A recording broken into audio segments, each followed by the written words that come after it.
Back in my 20s, I was in an educational group that traveled country to country and lived in host families all along the way.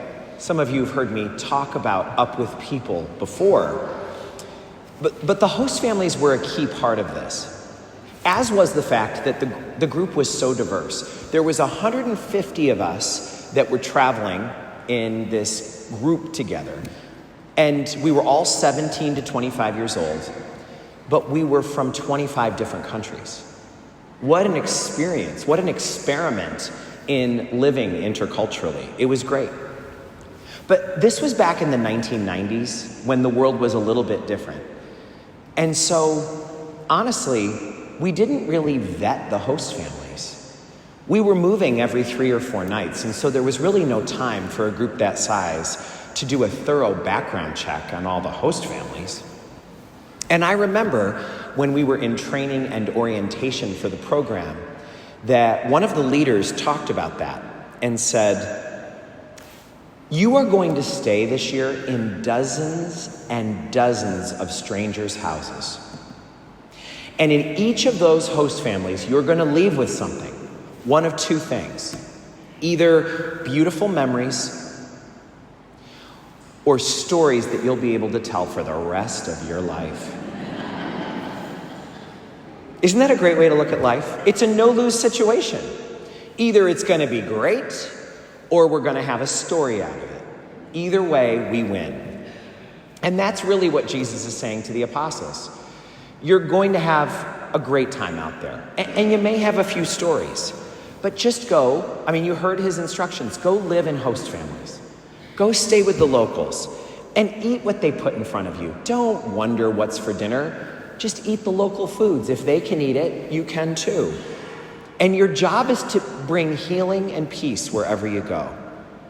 So just enjoy the ride, Jesus says. Don't overpack and worry and overthink it all. And when bad things happen, don't fret. Just collect the stories. We live in a different world than the 1990s, and I know that a lot of people are noticing the trend, especially with our kids, to protect them vigorously.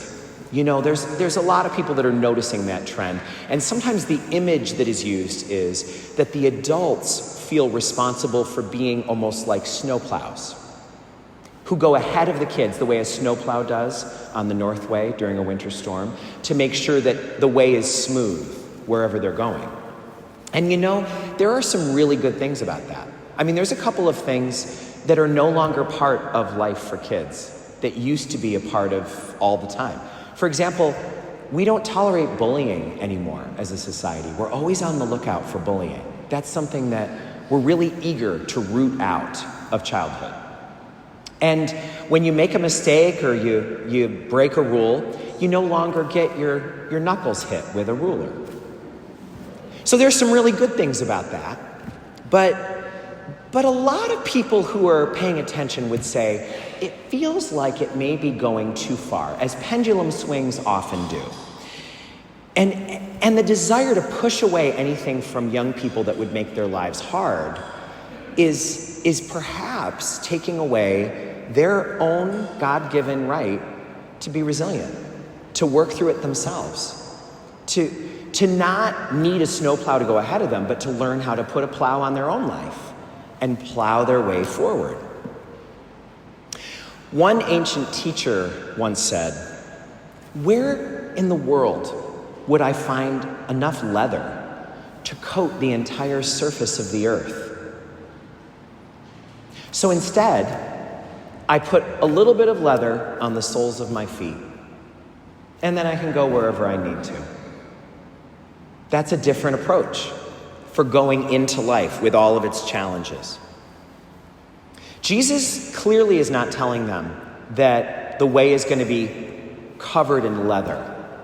Far from it. He tells them you may need to shake the dust from your sandals a few times. But he gives them exactly what they need, the same thing that we have. A parishioner recently put this into words for me, gave me a little aphorism that I love. He said, an umbrella has no power to stop the rain, but it allows you to stand in the rain. And faith in God does not remove our trials, but it gives us the strength to bear them. If we're paying attention, having faith doesn't snowplow the trials away from us. Not at all. Many people of faith have as many or even more trials than their neighbors do. But they have something that allows them to bear it. They have an umbrella with them for the storms of life.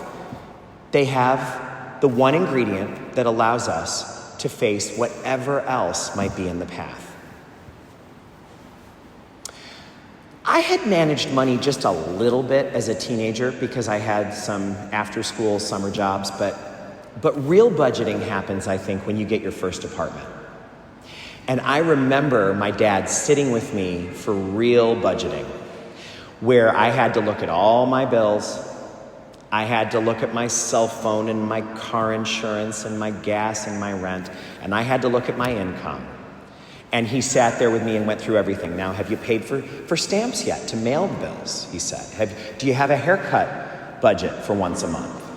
Do you really have what you need? And of course, when we did a thorough budget like that, no surprise, I was in the red. So I said, Dad, it looks like I need more money. Blank, blank, blank, blank, blank. And I hoped maybe he would say like, no problem, kiddo, but he didn't say that. What he did say is, well, this is a perfect rule of budgeting. This is a great way to learn this. When your budget is in the red, there's two things you can do. Increase your revenue or decrease your expenses. And that's a decision that all of us get to make. And Jesus is saying one of the options is to want less. One of the options is to want less so that you don't need to hustle so hard for the things that are on your list. That's what he was teaching them and us. Because one way to enjoy a journey is not always more having, but less wanting. If we can train ourselves to want less, then we can allow ourselves to be more satisfied more quickly. And a lot of the work that we're talking about doing is lowering our expectations. Or maybe we could even say more accurately, right-sizing our expectations. I don't know about you, but I always think that I can pop into CVS for 5 minutes and get what I need and then still get where I'm going on time. But you can't even find the aisle you're looking for in CVS in 5 minutes. So maybe right-sizing our expectations would be helpful for us. We got lucky this year, everybody. 4th of July, beautiful weather. Whatever your plans were, I bet they worked out. But a good question for all of us would be, what would we have done if there was a thunderstorm in the middle of that picnic? We have no power over that. Many 4th of Julys there will be. So how do we allow ourselves to be happy despite what happens, the things that can't be controlled?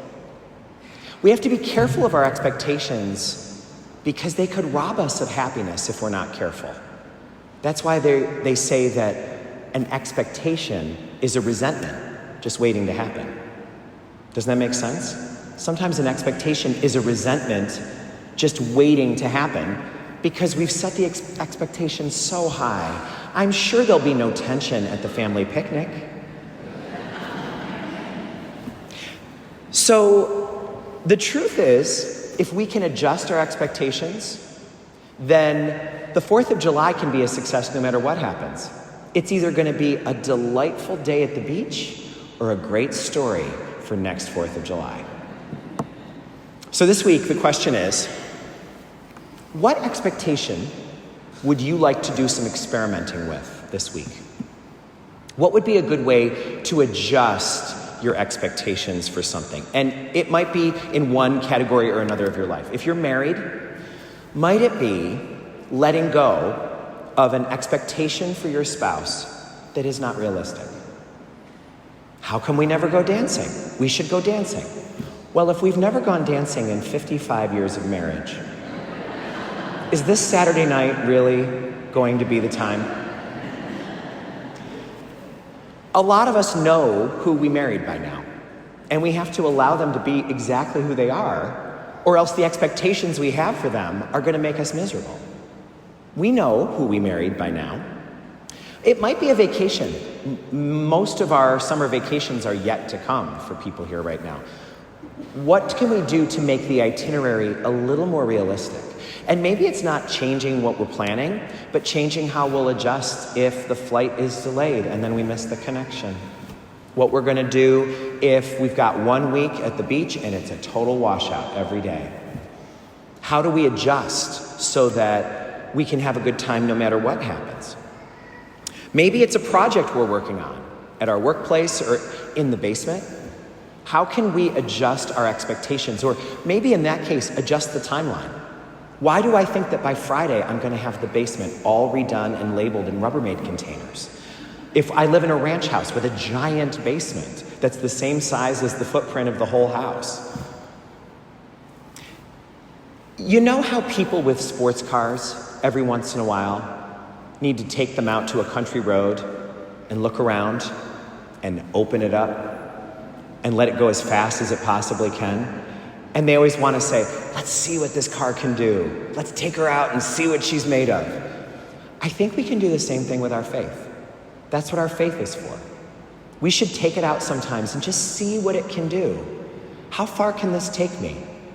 I can't always go 35 with my faith. I've got to be able to open it up and let it really show what it was made to do. Because faith in God does not remove any of our trials, but it gives us the strength to bear them and to turn them into some darn good stories.